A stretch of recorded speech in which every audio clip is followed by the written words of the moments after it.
कभी कभी जिंदगी हमें वो नहीं देती जो हम चाहते हैं, बल्कि वो देती है जो हमें जरूरत होती है। दर्द, असफलता, कंफ्यूजन और अकेलापन, ये सब हमारे सबसे बड़े टीचर्स बन जाते हैं अगर हम उन्हें सुनना सीख जाएं।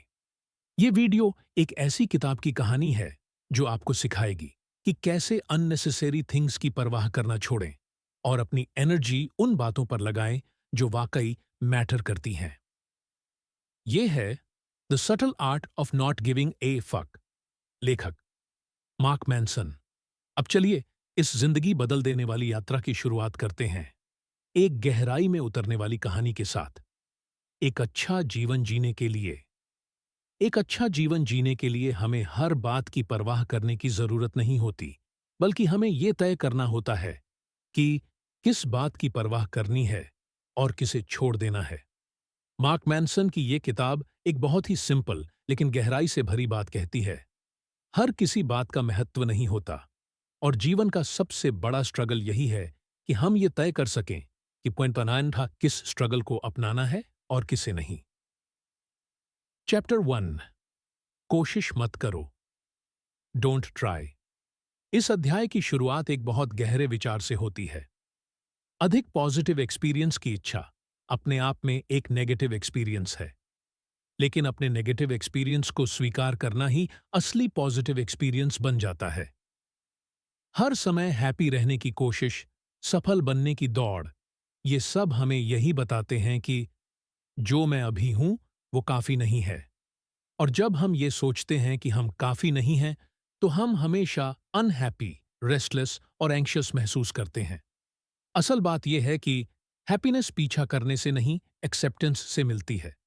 जब हम ये मान लेते हैं कि हमारी जिंदगी में स्ट्रगल्स होंगे ही, तभी हम सच्चे पीस की ओर बढ़ते हैं। चैप्टर 2, खुशी अपने आप में एक समस्या है। मार्क कहते हैं, जिंदगी प्रॉब्लम्स की एक अंतहीन श्रृंखला है। एक प्रॉब्लम हल होती है तो दूसरी खड़ी हो जाती है। इसलिए जीवन का उद्देश्य प्रॉब्लम फ्री होना नहीं है, बल्कि यह है कि हम कैसी प्रॉब्लम्स को अपनाना चाहते हैं और किन के लिए हम स्ट्रगल करने को तैयार हैं। उदाहरण के लिए, पॉवर्टी एक प्रॉब्लम है, लेकिन जॉब स्ट्रेस उससे बेहतर प्रॉब्लम हो सकती है। लोनलीनेस एक प्रॉब्लम है, लेकिन रिश्ते के कॉम्प्रोमाइजेस उससे बेहतर हो सकते हैं। हमें यह तय करना होगा कि हम किन प्रॉब्लम्स के साथ जीने को तैयार हैं। कभी आपने ऐसा सोचा है कि 10 साल पहले आपने जो बातें सही मानी थीं, आज उन्हीं बातों को याद करके आपको शर्म महसूस होती है? आप सोचते हैं, मैंने ऐसा कैसे सोच लिया था? मैंने वो क्यों लिखा था? मैंने वैसा कैसे कर लिया? अब आप उस वर्जन से बेहतर हैं। क्यों? क्योंकि आप बदल गए हैं। और अगर आपने बदलना सीखा है, तो इसका मतलब ये भी है कि आज जो आप मानते हैं, वो भी आने वाले 10 सालों में गलत साबित हो सकता है। यानी हम हमेशा गलत हैं, पर धीरे-धीरे हम कम गलत होते जाते हैं। ज्यादातर लोग ये सोचते हैं कि जो वे मानते हैं, वो पक्का सही है। लेकिन यकीन की ये ताकत कई बार हमें पागलपन की हद तक ले जाती है। मार्क मैनसन एक ऐसे ही अनुभव की कहानी बताते हैं। एक बार मार्क की राइटिंग्स की एक फीमेल रीडर उनके आर्टिकल्स की इतनी दीवानी हो गई कि उसने मार्क को लगातार ईमेल्स और मैसेजेस भेजने शुरू कर दिए। शुरू में मार्क को लगा शायद ये कोई ऑर्डिनरी फैन है, लेकिन धीरे धीरे उस महिला का बिहेवियर ऑब्सेसिव होता गया। वो कहने लगी, गॉड ने मुझे बताया है कि मेरी और मार्क की शादी से दुनिया की सारी बीमारियां खत्म हो जाएंगी, यहां तक कि डेथ का इलाज भी मिल जाएगा। मार्क ने उसे ब्लॉक किया, इग्नोर किया, पर वो रुकने को तैयार ही नहीं थी। उसने यहां तक कहा, तुम्हारी बीवी असली नहीं है, असली पत्नी तो मैं हूं। अब आप सोचिए, एक इंसान जो अपनी बिलीफ में इतना अंधा हो जाए कि उसे किसी लॉजिक या रियलिटी की परवाह न रहे, तो क्या वो सच में सही हो सकता है?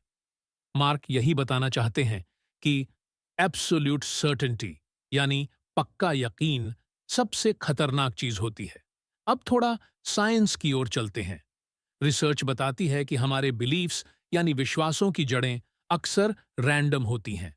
मतलब, आपने जो बिलीव किया है वो शायद किसी एक्सीडेंट की तरह आपके दिमाग में आ गया। और अब आप उसी को डिफेंड कर रहे हैं, भले ही वो पूरी तरह गलत क्यों ना हो। मार्क यहां एक कॉन्सेप्ट लाते हैं जिसे वो कहते हैं मैनसन्स लॉ ऑफ अवॉइडेंस। इसका मतलब, जो चीज आपकी आइडेंटिटी को खतरे में डालती है, आप उससे बचते हैं। उदाहरण के लिए, अगर आप खुद को एक अच्छा इंसान मानते हैं, तो आप उस इंफॉर्मेशन से बचेंगे जो बताए कि शायद आप सेल्फिश हैं। या अगर आप खुद को स्पिरिचुअल मानते हैं, तो आप ऐसे आइडियाज से दूर रहेंगे जो स्पिरिचुअलिटी को सवालों के घेरे में लाते हैं। आपकी माइंड एक डिफेंस मैकेनिज्म तैयार करती है जिससे आप खुद को ठेस न लगने दें। तो इसका सॉल्यूशन क्या है? मार्क कहते हैं, खुद को लूसली डिफाइन करो। मत बांधो खुद को एक आइडेंटिटी में। मैं हमेशा सही हूं, ऐसी सोच नहीं, बल्कि मैं भी गलत हो सकता हूं, ये सोच रखो। बौद्ध धर्म में इसे कहा गया है नो सेल्फ, यानी कोई स्थायी आत्मा या पहचान नहीं है। जब आप मान लेते हैं कि मैं बदल सकता हूं, तो आप ग्रो करते हैं। और जब आप मान लेते हैं कि मैं हमेशा सही नहीं हूं, तो आप ओपन माइंडेड बनते हैं। अब मार्क कुछ सवाल सुझाते हैं जो आपकी सर्टेनिटी को हिला सकते हैं। अगर मैं गलत हूं तो अगर मैं गलत हूं तो इसका क्या मतलब होगा? अगर मैं गलत हूं तो क्या वो मेरी मौजूदा प्रॉब्लम से बेहतर या बदतर रिजल्ट देगा? ये सवाल आपकी सोच के दरवाजे खोलते हैं। ये आपको डायलॉग, लर्निंग और इमोशनल मैच्योरिटी की ओर ले जाते हैं। चैप्टर 6, नाकामी ही रास्ता है आगे बढ़ने का। जब आप अब तक की बातें सुन चुके हैं कि दर्द जरूरी है, गलती मानना जरूरी है, तो अब यह जानना स्वाभाविक है कि नाकामी यानी फेल होना एक बेहद जरूरी प्रक्रिया है। असल में, अगर आप असफल नहीं हो रहे, तो शायद आप कभी सच में सफल हो ही नहीं पाएंगे। अब मार्क मैनसन इस चैप्टर में कई कहानियां लाते हैं, जैसे कि पाब्लो पिकासो, जिसे हम एक महान कलाकार मानते हैं। उसने अपने जीवन में 50,000 से ज्यादा आर्टवर्क्स बनाए, लेकिन सोचिए, कितने याद रखे गए? बहुत कम। बाकी प्रैक्टिस थे, फेलियर्स थे, एक्सपेरिमेंट्स थे। यानी हर महानता के पीछे ढेर सारी नाकामियां छुपी होती हैं। अब मार्क एक और दिलचस्प इंसान का जिक्र करते हैं, ब्रेन काजिमियर डोम्ब्रोव्स्की, एक पोलिश साइकोलॉजिस्ट जिन्होंने हॉलोकॉस्ट सर्वाइवर्स का स्टडी किया। उन्होंने देखा, जो लोग जीवन की सबसे बुरी परिस्थितियों से बाहर आए, वो न सिर्फ जिंदा बचे, बल्कि जिंदगी को पहले से ज्यादा गहराई से समझने लगे। डोम्ब्रोव्स्की ने इसे कहा पॉजिटिव डिसइंटीग्रेशन, यानी आपका टूटना जरूरी है ताकि आप खुद को दोबारा बेहतर तरीके से बना सकें। अब बात करते हैं जिम्मेदारी लेने की क्षमता पर। अक्सर लोग सोचते हैं कि जब तक कोई चीज मेरी गलती नहीं है, मैं जिम्मेदार क्यों बनूं? लेकिन मार्क मैनसन इस सोच को पूरी तरह उलट देते हैं। वो कहते हैं, चाहे चीजें आपकी गलती हों या नहीं, उनकी जिम्मेदारी लेना आपके हाथ में है। यानी अगर आपके बचपन में किसी ने आपको बुरा व्यवहार दिया, तो यह आपकी गलती नहीं थी, लेकिन अब उससे उबरना आपकी जिम्मेदारी है। मान लीजिए, आपकी नौकरी चली गई, आपका रिश्ता टूट गया, आपको धोखा मिला। शायद ये आपकी गलती नहीं थी, लेकिन अब इससे बाहर निकलकर खुद को हील करना, ग्रो करना, ये आपकी जिम्मेदारी है। मार्क इसे जिम्मेदारी वर्स फॉल्ट का फर्क कहते हैं। फॉल्ट यानी गलती आपके कंट्रोल में नहीं थी, रिस्पॉन्सिबिलिटी यानी जिम्मेदारी आपके कंट्रोल में है। और असली पावर वहीं आती है जहां आप अपनी जिम्मेदारी को स्वीकार करते हैं। एक शानदार एग्जाम्पल है जेम्स स्टॉकडेल का। वो एक अमेरिकन नेवी ऑफिसर थे जिन्हें वियतनाम वॉर के दौरान पकड़ लिया गया था और 7 साल तक टॉर्चर किया गया। लेकिन जब वो वापस लौटे, तो उन्होंने न केवल खुद को मजबूत बनाए रखा, बल्कि दूसरों को भी इंस्पायर किया। उनसे जब पूछा गया कि उन्होंने हार क्यों नहीं मानी, तो उन्होंने कहा, मैंने ये कभी नहीं माना कि मेरी सफरिंग मेरी चॉइस नहीं है। उन्होंने परिस्थिति को अपना लिया और उसी में मीनिंग खोज लिया। मार्क कहते हैं, pain is inevitable, but how we respond to it is our choice. यही है असली फ्रीडम। आप जो भी परिस्थिति में हो, आपका रिएक्शन, आपका एटीट्यूड, आपका रिस्पॉन्स, वो आपकी पावर है। चैप्टर 8 ना कहना जरूरी है। आज के दौर में हम सब चाहते हैं सभी को खुश रखना, हर अपॉर्चुनिटी को पकड़ना, हर चीज में एक्टिव रहना। लेकिन मार्क कहते हैं अगर आप हर चीज को हां कहते रहेंगे तो आप किसी चीज को सही से नहीं कर पाएंगे। यानी एक फुलफिलिंग लाइफ के लिए नो कहना सीखना जरूरी है। मान लीजिए कोई दोस्त हर बार आपकी एनर्जी ड्रेन करता है, पर आप हर बार उसे टाइम देते हैं। या कोई काम आपके लिए मीनिंगफुल नहीं है, पर आप सिर्फ गिल्ट में उसे करते रहते हैं, तो आप अपनी एनर्जी वेस्ट कर रहे हैं। मार्क इसे कहते हैं कमिटमेंट से क्लैरिटी आती है। जब आप डिसाइड करते हैं कि क्या इंपॉर्टेंट है और क्या नहीं, तभी आप अपना फोकस सही जगह लगाते हैं। ना कहने से आप क्रूअल नहीं बनते, बल्कि आप अपने टाइम और रिस्पेक्ट को प्रायोरिटाइज करते हैं। आप तब तक सही हां नहीं कह सकते जब तक आपने सही न कहना नहीं सीखा हो। मार्क यहां रिलेशनशिप्स की बात भी करते हैं। वो कहते हैं स्वस्थ संबंध का आधार ईमानदारी और सीमाओं पर होता है। अगर आप हर बार संघर्ष से बचते हैं तो संबंध सुपरफिशियल बन जाती है। असली कनेक्शन वहीं होता है जहां आप डिसएग्रीमेंट के बावजूद एक दूसरे की रिस्पेक्ट करते हैं। अब मार्क एक पावरफुल बात कहते हैं freedom doesn't come from avoiding commitments, it comes from choosing the right commitments. यानी हर चीज से बचना फ्रीडम नहीं है, बल्कि सही जिम्मेदारी चुनना ही असली स्वतंत्रता है। मार्क मैनसन अब पर बात करते हैं। वो कहते हैं कि मौत सब कुछ स्पष्ट कर देती है। मार्क मैनसन कहते हैं कि मौत ही वो लेंस है जिससे हम जिंदगी की असली प्रायोरिटीज को देख सकते हैं। अक्सर हम ट्रिवियल चीजों में उलझ जाते हैं।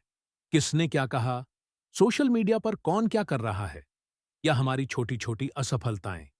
लेकिन जब हम इस सवाल से टकराते हैं, अगर मेरी मौत आज हो जाए तो क्या मैं वही कर रहा हूं जो सच में मायने रखता है, तब हमें क्लैरिटी मिलती है। मार्क यहां एक ऑथर की कहानी बताते हैं, चार्ल्स बुकॉस्की की।